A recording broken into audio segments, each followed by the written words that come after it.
"40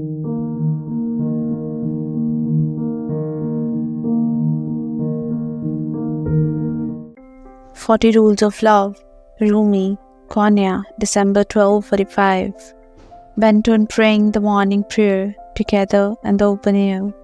Shams and I left the house shortly after dawn. We rode our horses for a while through meadows and valleys and across ice-cold streams, enjoying the breeze on our faces. Scarecrows in wheat fields greeted us with an airy poise, and newly washed clothes in front of a farmhouse fluttered madly in the breeze as we passed by, pointing in all directions into the semi-darkness.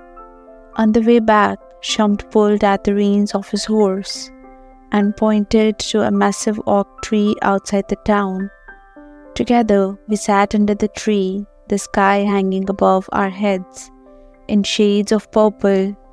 Shams placed his cloak on the ground, and as calls to prayers echoed from mosques near and far, we prayed there together. "When I first came to Konya, I sat under this tree," Shams said. He smiled at a distant memory, but then grew pensive and said, "A peasant gave me a ride. He was a great admirer of yours. He told me your sermons cured sadness. They used to call me the Wizard of Words." I said, "But it all feels so far away now. I don't want to give sermons anymore. I feel like I'm done." "You are the Wizard of Words," Shams said determinedly. "But instead of preaching mind, you have a chanting heart now." I didn't know what he meant by that, and I didn't ask. The dawn had erased what remained of the night before, turning the sky into a blameless orange. Far ahead of us, the town was waking up. Crows were diving into vegetable gardens to peck at whatever they could steal. Doors were screeching, donkeys braying, and stoves burning as everyone got ready for a brand new day. People everywhere are struggling on their own for fulfillment, but without any guidance as to how to achieve it, murmured Shams with a shake of his head. "Your words help them, and I'll do everything in my power to help you. I'm your servant." "Don't say that," I protested. "You're my friend."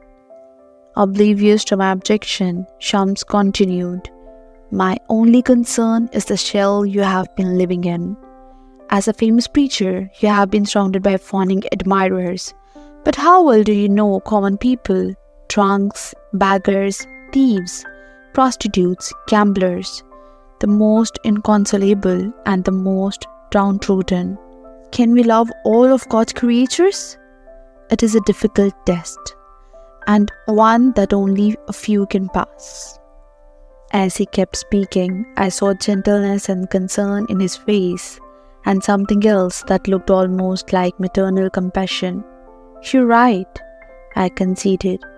"I have always lived a protected life. I don't even know how ordinary people live." Shams picked up a lump of soil, and as he crumbled in between his fingers, he added softly, "If we can embrace the universe as a whole, with all its differences and contradictions, everything will meld into one." With this, Shams picked up a dead branch and drew a large circle around the oak tree. When he was done, he raised his arms toward the sky as if wishing to be pulled up by an invisible rope, and uttered the 99 names of God. At the same time, he began to whirl inside the circle, first slowly and tenderly, but then accelerating steadily, like a late afternoon breeze. Soon he was whirling with the speed and might of gusty winds. So captivating was his frenzy that I couldn't help but feel as if the whole universe, the earth, the stars and the moon, spun with him. I watched this most unusual dance, letting the energy it radiated envelop my soul and body. Finally, Shams slowed down to a halt, his chest rising and falling with the very raised breath, his face white, his voice suddenly deep, as if coming from a distant place. The universe is one being. Everything and everyone is interconnected through an invisible web of stories, whether we are aware of it or not. We are all in a silent conversation. Do no harm, practice compassion, and do not gossip behind anyone's back, not even a seemingly innocent remark.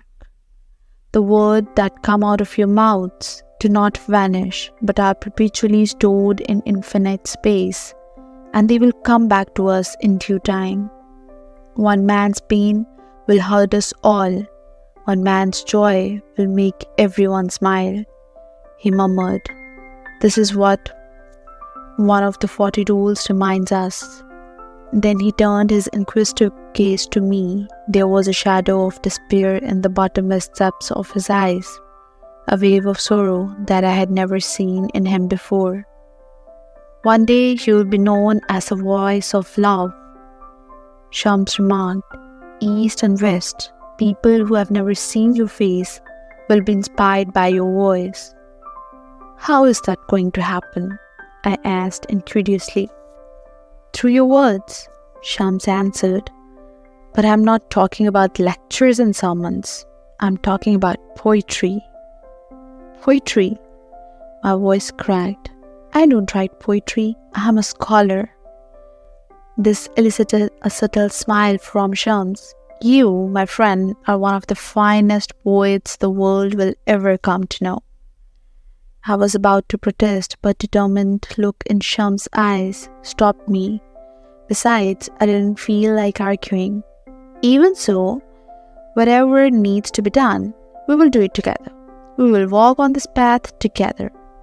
Shams nodded absently and lapsed into a airy silence, gazing at the fading colors in the horizon.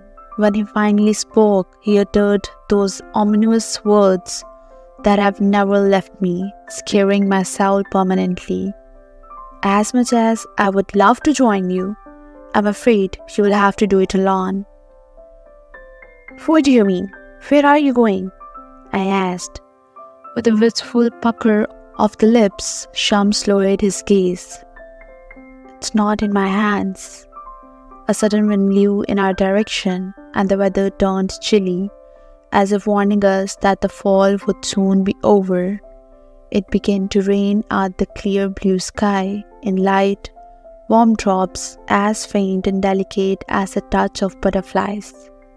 And that was the first time the thought of Shams leaving me hit me like a sharp pain in the chest.